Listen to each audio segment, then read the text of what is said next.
கணிதத்திற்குரிய அல்லாஹ் நல்லடியார்களே, உலகத்தில் பொதுவாக நாட்களும் மாதங்களும் கிழமைகளும் இரண்டு விதமாக கணக்கிடப்படுகிறது. ஒன்று சூரியனை வைத்து, மற்றொன்று சந்திரனை வைத்து. சூரியனை வைத்து நாம் ஆங்கில காலண்டர்களை நாம் கணக்கிடுகிறோம். வருடத்திற்கு 365 நாட்கள் என்றும், ஆங்கில மாதங்களை நாம் அதனுடைய சூரியனுடைய உதயம், அதனுடைய மறைவை குறித்து நாம் ஒவ்வொரு நாளும் அதனை கணக்கிடும். ஒரு வகை சந்திரனுடைய அந்த பிறை கணக்கு.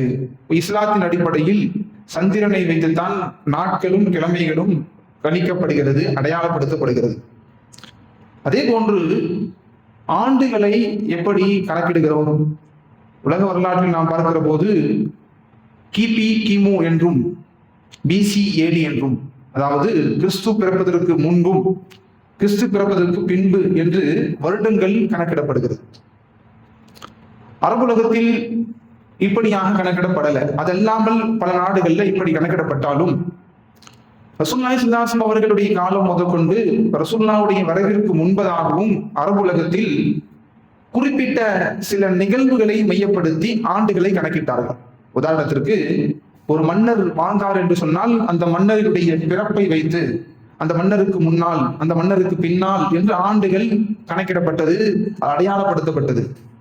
அல்லது ஏதாவது ஒரு அர்த்தமற்ற பெயர்களை வைப்பார்கள். யானை ஆண்டு, பூனை ஆண்டு என்று அந்த ஆண்டிற்கென்று ஒரு பெயரை வைத்து அதனை மையப்படுத்தி யானை ஆண்டுக்கு 5 ஆண்டுகள் பின்னால், யானை ஆண்டுக்கு 1 ஆண்டு முன்னால் என்று ஒரு ஆண்டை, அந்த ஆண்டிற்கென்று ஒரு பெயர் சூட்டப்பட்டு அப்படியாக கணக்கிட்டார்கள். ரசூலுல்லாஹ்வுடைய காலத்திலும் கூட இதுதான் நடைமுறையாக இருந்தது. பெருமானார் ஸல்லல்லாஹு அலைஹி வஸல்லம் காலகட்டத்தில் ஹிஜ்ரி என்றோ, ஹிஜ்ரியினுடைய முதல் ஆண்டு, 2ஆம் ஆண்டு அப்படி எல்லாம் இல்லை. இது பிற்காலத்தில் உருவாக்கப்பட்டது. சஹாபாக்கள் காலத்தில் அது முடிவுக்கு கொண்டு வரப்பட்டது.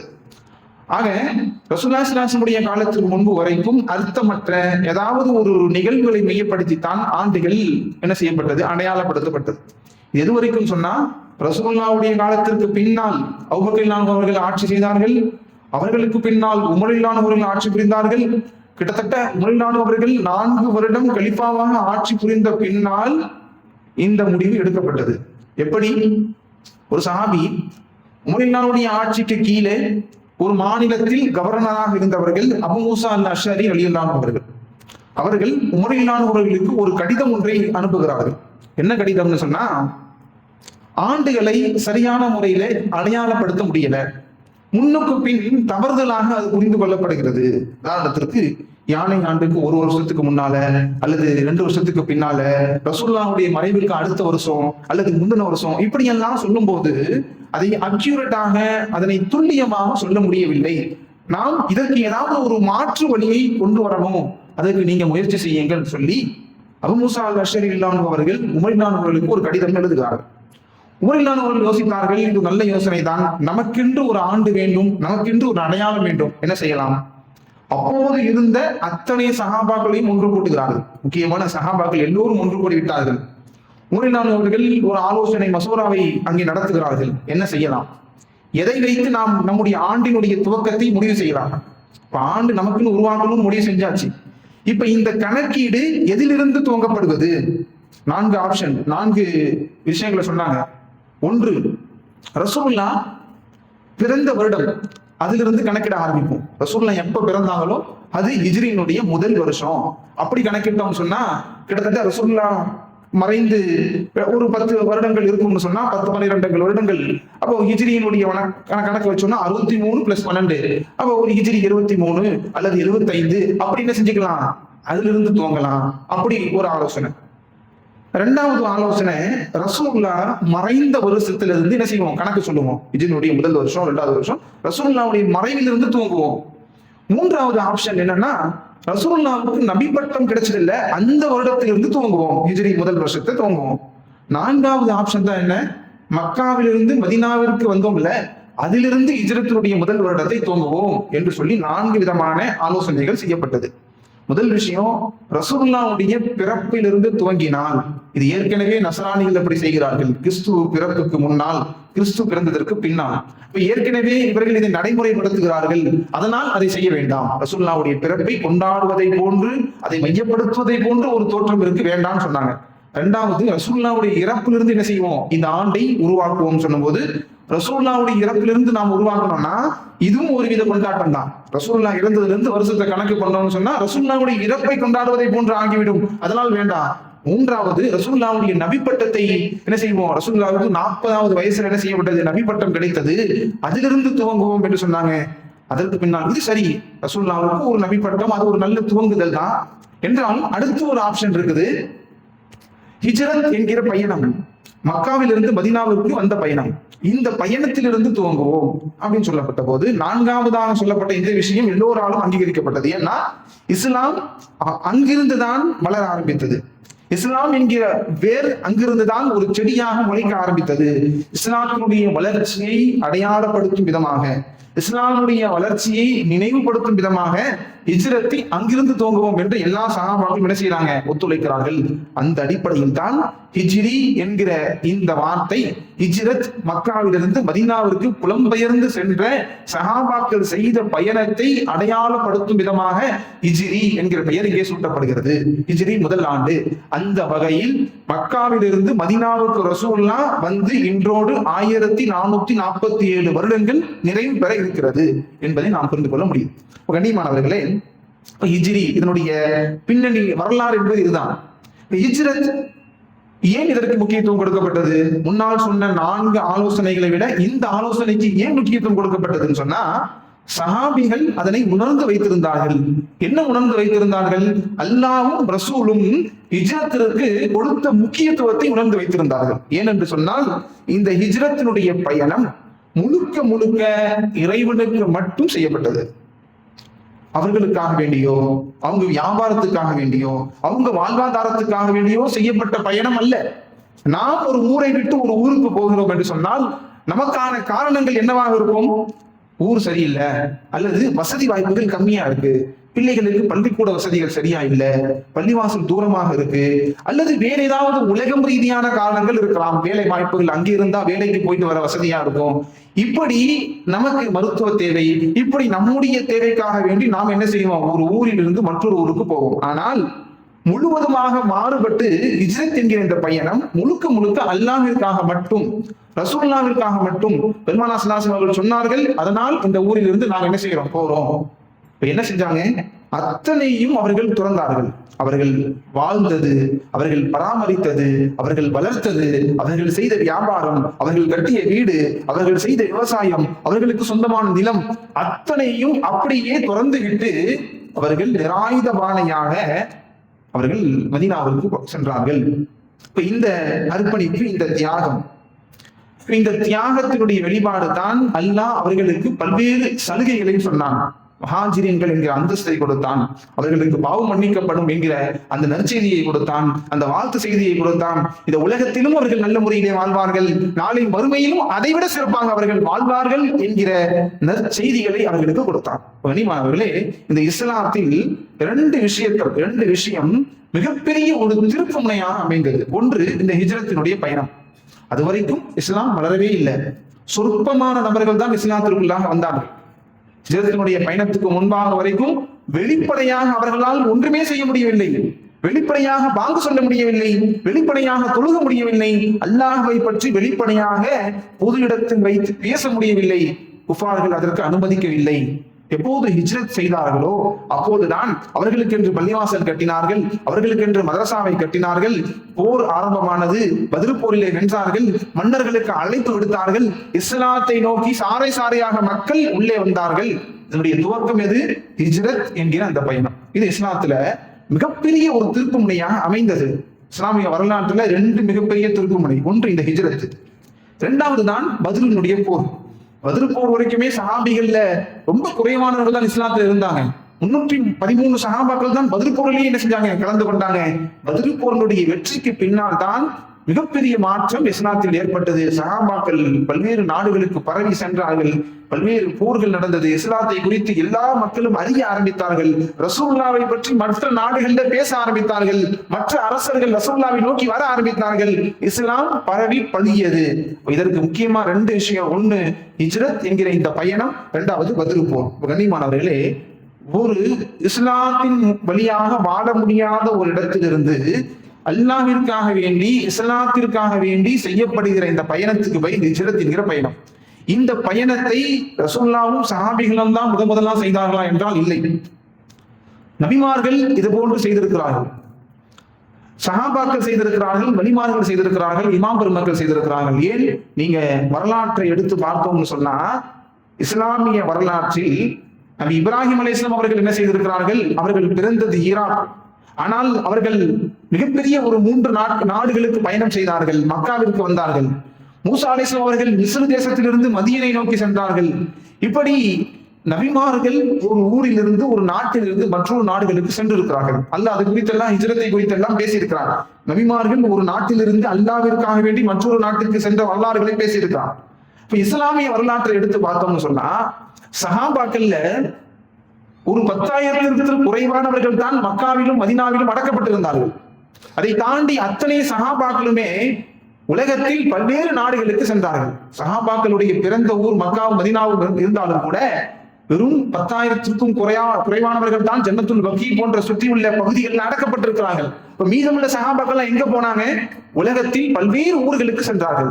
சஹாபாக்கள் மட்டுமல்ல, இமாம் பெருமக்கள் உலகத்தில் அவர்கள் பிறந்த இடத்தில் அங்கே வாழ்ந்து மரணித்தார்கள் என்று சொல்பவர்கள், சொல்லுகிற இமாம் பெருமக்கள் ரொம்ப குறைவு. அவங்க வரலாறுலாம் எடுத்து பார்த்தோம்னா, அவங்க பிறந்த ஊர் வேறாக இருக்கும், அவங்க வாழ்ந்த ஊர் வேறாக இருக்கும், அவர்கள் மரணிச்ச ஊர் வேறாக இருக்கும். வலிமார்கள் அப்படித்தான், அவர்கள் பிறந்த ஊர் வேற. இன்றைக்கு தமிழ்நாட்டில் நிறைய வலிமார்கள் அடங்கப்பட்டிருக்கிறார்கள். மலைக்கு மேலெல்லாம் அடங்கப்பட்டிருக்கிறார்கள், கடல் ஓரத்தில் அடக்கப்பட்டிருக்கிறார்கள், ஊரிலே மக்களே இல்லாத இடத்தில் கூட ஒரு வலியுள்ளா அடக்கப்பட்டிருக்கிறாங்க என்று சொன்னால், இவர்கள் பிறந்த ஊர் எதுவாக இருக்கும்னா வேற ஏதோ ஒரு நாடாக இருக்கும், வேற ஏதோ ஒரு ஊராக இருக்கும். அது எத்தனை வலிமார்களும் இமாம் பெருமக்கள் நல்லோர்களும் அவர்கள் அதே இடத்தில் பிறந்து அதே இடத்தில் மரணித்தார்கள் என்று வரலாறு ரொம்ப குறைவு. ரொம்ப சொற்பமானவர்கள் தான் என்ன செஞ்சிருப்பாங்க? பிறந்த ஊரிலேயே அங்கே இருந்து தீன் சேவை செய்து அங்கே மரணிச்சிருப்பாங்க. அப்ப இஸ்லாமிய வரலாற்றில் தீனுக்காக வேண்டி கிளம்பியவர்கள் அவர்கள் அதே ஊரில் இருப்பதில்லை. வெவ்வேறு ஊர்களுக்கு வெவ்வேறு மக்களை சந்திப்பதற்கு சென்று விடுவார்கள். அந்த அடிப்படையில ஹிஜ்ரத்திற்காக வேண்டி வந்த சஹாபாக்கள் மக்காவில் இருந்து மதீனாவிற்கு வந்தார்கள், மதீனாவிலே இருந்தார்கள், வாழ்ந்தார்கள். ஆனால் மதீனாவிலே மரணிக்கவில்லை. மதீனாவிலிருந்து வேறு ஒரு ஊர்களுக்கு சென்றார்கள். ரசூலுல்லாஹ்வுக்கு மறைவுக்கு பின்னால் பல சஹாபாக்கள் மதீனாவில் இல்லை, வேறு நாடுகளுக்கு சென்றார்கள். சில சஹாபாக்கள் அங்கே ஆட்சி புரிப்பதற்காக சென்றார்கள், சிலர் அப்படியே குடிபெயர்ந்தார்கள், அங்கே ஒரு சமூகத்தை உருவாக்கினார்கள், அங்கே ஒரு பள்ளிவாசலை உருவாக்கினார்கள், அங்கே மக்களை சீர்படுத்தினார்கள். இப்படியாகத்தான் இஸ்லாம் வளர்ந்தது. போரினால் வளரவில்லை. ஒரு நாட்டை போர் செய்து அங்கே உள்ள மக்களை எல்லாம் ஆக்கிரமித்து, அங்க சொத்துக்களை ஆக்கிரமித்து அந்த மக்களுடைய பொருட்களை சூறையாடி இஸ்லாம் வளரவில்லை. வியாபாரம் செல்வதற்காகத்தான் இந்தியாவிற்கே சஹாபிகள் வந்தார்கள். இந்தியாவிற்கு எப்படி இஸ்லாம் வந்தது? வரலாற்றை எடுத்து பார்த்தால் தெரியும். அங்கே அரபு உலகத்தில் இருந்து இங்கே வந்த சஹாபிகள் வியாபாரம் செய்தார்கள். அவர்களுக்கு மொழி தெரியாது, இங்கே உள்ள கலாச்சாரம் தெரியாது. ஆனால் அவர்கள் வியாபாரத்தை நேர்மையாக செய்தார்கள், வியாபாரத்தை உண்மையாக செய்தார்கள். அதன் மூலமாக இங்கே இருக்கிற மக்கள் அவர்கள் உண்மையானவர்கள், அவர்கள் பேசுகிற விஷயம் உண்மையாக இருக்கும், அவர்கள் வியாபாரத்திலே போய் சொல்ல மாட்டார்கள் என்று இஸ்லாத்தை ஏற்றுக்கொண்டவர்கள். இஸ்லாத்தில் இந்தியாவிலே இஸ்லாம் அப்படித்தான் இங்கே பரவியது. இன்றைக்கும் கேரளாவிலே ஒரு சஹாபி வந்திருக்கிற அந்த வரலாறு சுவடுகள் இருக்கிறது. ஏன் தமிழ்நாட்டிலே 2 சஹாபிகளுடைய அந்த மக்பராக்கள் இன்றைக்கும் இருக்கிறது. இப்ப சஹாபாக்கள் இங்கே வந்து வியாபாரம் செய்வதன் மூலம் அல்லாஹ்வையும் ரசூலையும் பற்றி சொன்னார்கள். கண்ணியமானவர்களே, இப்ப ஹிஜ்ரத்தின் மூலமாக நம்மை போன்று அல்லாமல் முழுக்க அல்லாஹ்விற்காக வேண்டி ஒரு இடத்திலிருந்து மற்றொரு இடத்திற்கு சென்றவர்கள் சஹாபாக்கள். அந்த ஹிஜ்ரத்தை எப்படி செய்தார்கள்? ஒரு முழுமையான ஒரு வழிகாட்டுதல் ரசூலுல்லாஹ்விடமிருந்து கொடுக்கப்பட்டது. ஒரு முழுமையான திட்டத்தை ரசூலுல்லாஹி ஸல்லல்லாஹு அலைஹி வஸல்லம் அவர்கள் தீட்டினார்கள். ஏதோ ஒரு ஊர்ல இருந்து ஒரு ஊருக்கு போறோம்னு சொன்னா எல்லோரும் போங்க என்று வெறும் அறிவிப்புமோடு மட்டும் ரசூலுல்லாஹ் நிறுத்திக் கொள்ளவில்லை. ஏனென்று சொன்னால், அப்போ உள்ள சூழலில் மக்கத்து குஃபார்கள் இப்படி தன்னுடைய ஊரிலிருந்து வெளியே செல்பவர்களை அனுமதிக்கல. ஏன் அனுமதிக்கலன்னா, இவர்கள் ஒருவேளை இந்த ஊரிலிருந்து வெளியூருக்கு சென்றால் அங்கே அவர்கள் ஆட்களை திரட்டி கொண்டு வந்து நமக்கு எதிராக திரும்பி விடுவார்கள். அதனால் மக்கத்து குஃபார்கள் என்ன செய்யல, யாரையும் ஊரை விட்டு வெளியே செல்வதற்கு அனுமதிக்கல. என்றாலும் ரசூலுல்லாஹ்வுடைய கட்டளை என்ன, மதீனாவை நோக்கி நீங்கள் எல்லாம் பயணம் செய்ய வேண்டும், ஹிஜ்ரத் செய்ய வேண்டும் என்கிற ரசூலுல்லாஹ்வுடைய கட்டளை. ரசூலுல்லாஹ் ஒரு தலைவராக என்ன முடிவு செய்தார்கள், எல்லோரையும் அனுப்பி வைத்துவிட்டு கடைசியாக ரசூலுல்லாஹ் வர வேண்டும் என்று முடிவு செய்தார்கள். ஒரு நல்ல தலைமை பண்புக்கான அடையாளம் இந்த ஒரு முடிவின் மூலம் நமக்கு புரிய முடியும். ஏன்னு சொன்னா, ரசூலுல்லாஹ் நினைத்திருந்தால் நான் முதலில் தப்பித்து மதீனாவுக்கு சென்று விடுகிறேன், நீங்கள் எல்லாம் மாறுங்கள். ஏனென்றால் கிட்டத்தட்ட அதெல்லாம் தப்பித்து போவதை போன்றுதான். அங்கே இஸ்லாத்தை ஏற்றுக்கொண்டு மக்காவிலே இனிமேல் வாழ முடியாது என்கிற அந்த ஒரு நிலைமையில் தான் அவர்கள் ஊரை விட்டு போனார்கள். ஊரை விட்டு போவதற்கான காரணம் என்ன, அங்கே இஸ்லாத்தை ஏற்றுக்கொண்டு இனிமேல் இருக்க முடியாது, தொழுக முடியாது, அல்லாஹ்வை வணங்க முடியாது. குஃபார்கள் தேடி தேடி வந்து அடித்தார்கள், தேடி தேடி வந்து ஏசினார்கள். ஒரு கட்டத்திற்கு மேலாக இனிமேல் இங்கே இருக்க முடியாது என்கிற சூழலில் தான் மக்காவை விட்டு மதீனாவுக்கு போறாங்க. தப்பித்து ஓடுகிற அந்த சூழல் தான், யாருக்கும் தெரியாமல் போகிற அந்த ஒரு நிலைமை தான். அப்படி இருக்கிற போது ரசூலுல்லாஹ் ஒரு தலைவராக, ஒரு வழிகாட்டியாக நான் முன்னாடி சென்று விடுகிறேன், நீங்கள் எல்லாம் எப்படியாவது வந்து விடுங்கள் என்று சொல்லவில்லை. நீங்கள் நல்ல முறையிலே, பாதுகாப்பான முறையிலே தப்பித்து செல்லுங்கள், எல்லோரையும் அனுப்பி வைத்து விட்டு நான் வருகிறேன். சஹாபாக்கள் நினைச்சிருக்கலாம், நம்ம எல்லாம் அனுப்பி வச்சுட்டு இவர் மட்டும் இருந்துட்டா என்ன செய்யறது, அல்லது நம்ம எல்லாம் அனுப்பி வச்சுட்டு இவர் வர முடியாமல் ஆயிடுச்சுன்னா என்ன செய்யறதுன்னு சஹாபாக்கள் யோசிக்கலாம். ஆனா சஹாபாக்கள் அப்படி யோசிக்கல. ஏன்னா சொன்னது ரசூலுல்லாஹ். ரசூலுல்லாஹ்வுடைய வார்த்தை அவர்கள் சொன்னார்கள் என்று சொன்னால் அது நடக்கும், அதை அப்படியே செய்து காட்டுவார்கள். அவர்களுடைய வார்த்தையிலே சந்தேகம் என்பது இல்லை. அதனால் ரசூலுல்லாஹ் சொல்லிட்டாங்க, நீங்க போங்க நான் வருவேன்னு சொல்லிட்டாங்கன்னா ரசூலுல்லாஹ் வந்தே தீருவார்கள். அந்த ஆழமான ஈமான் சஹாபாக்கள் இருந்துச்சு. அதனால்தான் ரசூலுல்லாஹி ஸல்லல்லாஹு அலைஹி வஸல்லம் அவர்கள் நீங்கள் செல்லுங்கள் என்று சொன்னவுடன் கேள்வியை கேட்கல. யார் ரசூலுல்லாஹ், என்னுடைய வீடெல்லாம் இங்க இருக்குது, என்ன செய்யறது, என்னுடைய தோப்பு துறவுகள் இருக்கிறதே, என் வியாபாரம் இருக்கு, நான் சம்பாதித்த பணம் எல்லாம் இருக்கே, இதெல்லாம் கொண்டு போகாம வெறும் கையில நாங்கள் போகிறது, எப்படி போறது சஹாபாக்கள் கேட்கல. ஈமானுடைய உறுதி என்பது அதுதான். அல்லாஹ்விற்காக, இந்த மார்க்கத்திற்காக வேண்டி தியாகம் செய்ய துணிந்தார்கள். அதனுடைய வெளிப்பாடுதான் இஸ்ஸத் என்கிற அடையாளத்தை அவர்களுக்கு கொடுத்தான் அல்லாஹ். முஹாஜிரீன்கள் என்கிற அந்தஸ்தை கொடுத்தான். குர்ஆன் நெடுக அவர்களுக்கு சுபச்சோபனையை கொடுத்தான். இந்த உலகத்திலும் உங்களுக்கு ஃபித் துன்யா ஹஸனா, நல்ல வாழ்க்கை இருக்கிறது, நாளை மறுமையிலும் உங்களுக்கு நல்ல வாழ்க்கை இருக்கிறது. ரலியல்லாஹு அன்ஹு வரலு அன்ஹு, அல்லாஹ்வும் உங்களை புரிந்து கொண்டான், அவர்களும் அல்லாஹ்வை புரிந்து கொண்டார்கள். இப்படிப்பட்ட சுபச்சோபனம் சஹாபாக்களுக்கு அல்லாஹ் கொடுத்தான். உலகத்தில் பல்வேறு சமூகங்கள் வாழ்ந்திருக்குது, பல்வேறு மனிதர்கள் வாழ்ந்திருக்கிறாங்க, யாருக்கும் கிடைக்காத சுபச்சோபனம் குர்ஆனிலே அல்லாஹ் சஹாபாக்களுக்கு கொடுத்தான்னு சொன்னா அவர்கள் செய்த தியாகங்கள் அளப்பரியது. ரசூலுல்லாஹ்வுடைய வார்த்தைக்கு கட்டுப்பட்டார்கள், கேள்வி கேட்கவே இல்லை. உடனே ரசூலுல்லாஹி ஸல்லல்லாஹு அலைஹி வஸல்லம் வார்த்தைக்கு கட்டுப்பட்டு அங்கே மதீனாவுக்கு சென்றாங்க. ரசூலுல்லாஹி ஸல்லல்லாஹு அலைஹி வஸல்லம் அவர்கள் திட்டமிட்டபடி எல்லா சஹாபிகளும் அனுப்பி வைத்து விட்டு யாருக்கும் தெரியாமல் ரசூலுல்லாஹி ஸல்லல்லாஹு அலைஹி வஸல்லம் அவர்கள் இவர்கள் செல்லணும்னு சொன்னா ரசூலுல்லாஹ் செல்வதற்கான ஒரு திட்டம் வச்சிருக்கிறாங்க ரசூலுல்லாஹ். இப்ப மதீனாவுக்கு போகணும், சஹாபிகள் எல்லாம் மதீனாவுக்கு அனுப்பணும்னா அங்க ஏற்கனவே மதீனாவுடைய சூழல் நன்றாக இருக்கணும். அப்பத்தான் மக்காவில் இருந்து வருகின்ற சஹாபிகள் அங்கே தங்க முடியும். ஒருவேளை மதீனாவில் இருக்கிற அந்த மனிதர்கள், அங்கே வசிப்பவர்கள் வருகிறவர்களை எதிர்த்தால் என்ன செய்யறது, உள்ள சேர்க்கலன்னா என்ன செய்யறது? அதனால்தான் நாம சொல்றோம், இந்த ஹிஜ்ரத்ங்கிறது உடனடியாக செய்யப்பட்ட பயணம் அல்ல, பல மாதங்களாக முன்கூட்டியே திட்டமிட்ட பயணம். ரசூலுல்லாஹ் என்ன செஞ்சாங்க, இந்த சஹாபிகள் எல்லாம் ஹிஜ்ரத்துக்கு அனுப்புவதற்கு முன்பதாகவே ஒரு குழுவை மதீனாவுக்கு அனுப்பினார்கள். அனுப்பி என்ன செஞ்சாங்க, மதீனாவிலே ரசூலுல்லாவை பற்றி அந்த மக்களிடத்தில் எடுத்து சொன்னார்கள். அப்ப ரசூலுல்லாவுக்கு மதீனாவிலே ஆதரவான சூழல் ஏற்பட்டு விட்டது என்கிற செய்தி இங்க வருது, ரசூலுல்லாவுக்கு வருது. ரசூலுல்லாஹ், மதீனாவிலே நாங்கள் ஒரு குழுவாக சென்றோம், சில சஹாபிகள் இளைஞர்கள் சென்றார்கள், உங்களை பற்றி பேசினார்கள், எல்லோரும் உங்களை எதிர்பார்த்து காத்து கொண்டிருக்கிறார்கள் என்கிற செய்தி ரசூலுல்லாவுக்கு கிடைக்குது.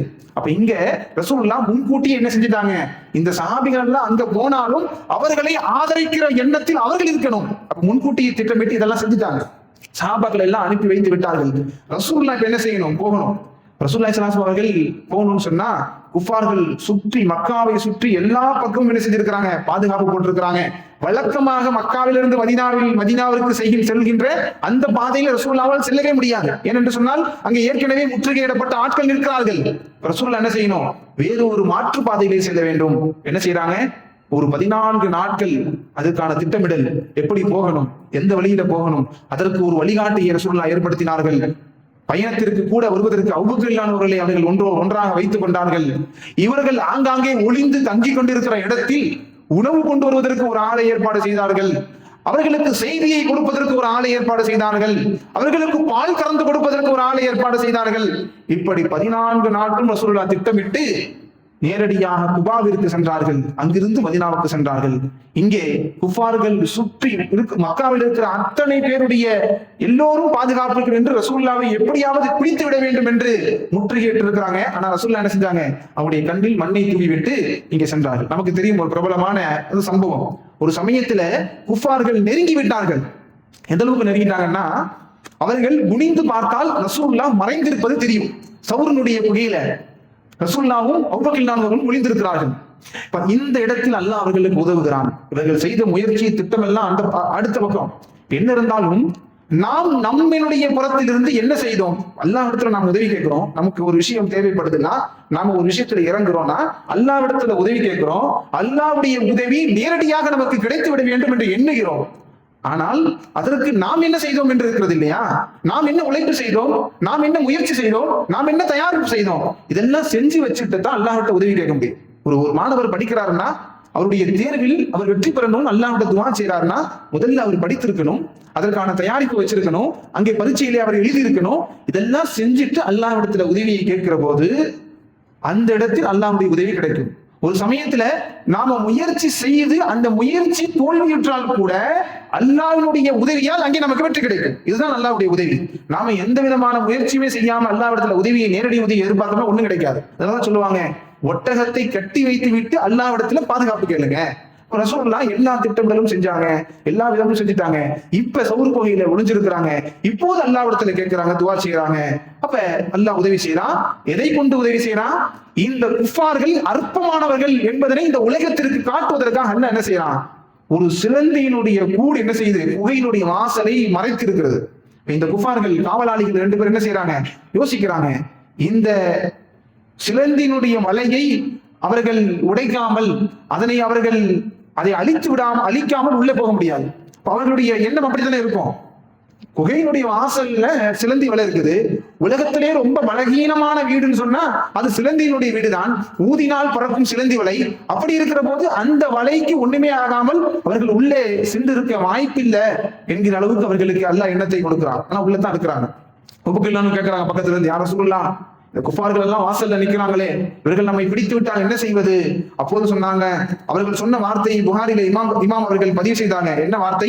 இஸ்லான் இல்லாஹு, நாம 2 பேர் மட்டும் இல்ல, நம்மோடு சேர்ந்து சாலிசுமா அல்லாஹும் இருக்கிறான், நம்மோடு அல்லாஹ்வும் இருக்கிறான். நாம 2 பேர் மட்டும் இங்க இல்ல, இங்க அல்லாஹ்வும் இருக்கிறான் என்று ரசூலுல்லாஹி ஸல்லல்லாஹு அலைஹி வஸல்லம் ஆறுதல் சொன்னாங்க.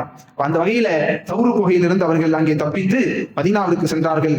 இப்ப முழுக்க இந்த ஹிஜ்ரத்தினுடைய பயணம் என்பது மிகப்பெரிய ஒரு தியாகத்திற்கு பின்னாலும், மிகப்பெரிய ஒரு அர்ப்பணிப்புக்கு பின்னாலும் சஹாபாக்களுடைய ஈமானை இந்த உலகத்திற்கு காட்டுகிற ஒரு நிகழ்வாகவும் இருந்தது. அதனால்தான் குர்ஆன்ல அல்லாஹ் சொன்னா, முஹாஜிரீன்களுக்கு அல்லாஹ் என்ன சொன்னா, அவர்களுக்கு உலகத்திலும் அவர்களுக்கு ஒரு நல்லது இருக்கிறது, நாளை மறுமையிலும் அதை விட பெரிய கூலி இருக்கிறது என்று சொன்னார். அன்சாரிகளை குறித்து அல்லாஹ் பேசுகிற போது, வல்லதீன ஆவவ் வனஸரு, அவர்கள் அரவணைத்தார்கள், அவர்களுக்கு உதவி செய்தார்கள், உலாயிக ஹுமுல் முஃமினூன ஹக்கா, அவர்கள் தான் உண்மையான முஃமின்கள் என்று சொன்னார். அதனால்தான் இமாம் பெருமக்கள் சஹாபாக்களை குறித்து யாராவது அவர்கள் முஸ்லீம் இல்ல, அவர்கள் தவறளித்தவர்கள், அவர்கள் இஸ்லாத்தை விட்டு வெளியேறியவர்கள் என்று யாராவது சொன்னவர்கள் இஸ்லாத்தை விட்டு வெளியேறுவார்கள். ஏன்னா குர்ஆனில் அல்லாஹ் சொல்லியிருக்கிறான், இந்த சஹாபிகள் தான் முஃமினூன ஹக்கா, உண்மையான முஃமின்கள் சொல்லியிருக்கிறான். அப்படி அல்லாஹ் ஒன்றை சொல்லியிருக்கிற போது அதற்கு மாற்றமா யாராவது பேசினா குர்ஆனுக்கு மாற்றமாக பேசினதை போன்று, ஒருவர் குர்ஆனுக்கும் ஹதீஸுக்கும் மாற்றமாக பேசினால் அவர் இந்த இஸ்லாத்தை விட்டு வெளியேறிடுவார். அந்த அடிப்படையில் தான் சொன்னாங்க, சஹாபாக்களை யாரும் பொய்ப்பிக்க முடியாது, பொய்ப்பித்தால் அவர் இஸ்லாத்தில் தொடர முடியாது என்று சொன்னார்கள். கண்ணியமானவர்களே, சஹாபிகள் மக்காவிற்கு சென்றார்கள். அவர்களுக்கு அல்லாஹ் பல்மடங்கான விஷயங்களை கொடுத்தான். அங்கே சஹாபாக்களை ரசூலுல்லாஹ் சேர்த்து வைத்தாங்க. அன்சாரிகளை அழைத்து, இதோ உங்களுடைய சகோதரர்கள், நீங்கள் அவர்களுக்கு என்ன செய்யுங்க, அரவணைத்துக் கொள்ளுங்கள் என்று சொன்னாங்க. உலக வரலாற்றிலேயே ஒரு ஊரிலிருந்து ஒரு ஊருக்கு போனா அவர்களை அகதிகள் என்று தான் சொல்லுவார்கள். அவர்களுக்குன்னு ஒரு தனி கேம்ப் கொடுப்பார்கள், அவர்களுக்குன்னு ஒரு முகாம் கூடாரம் கொடுப்பாங்க.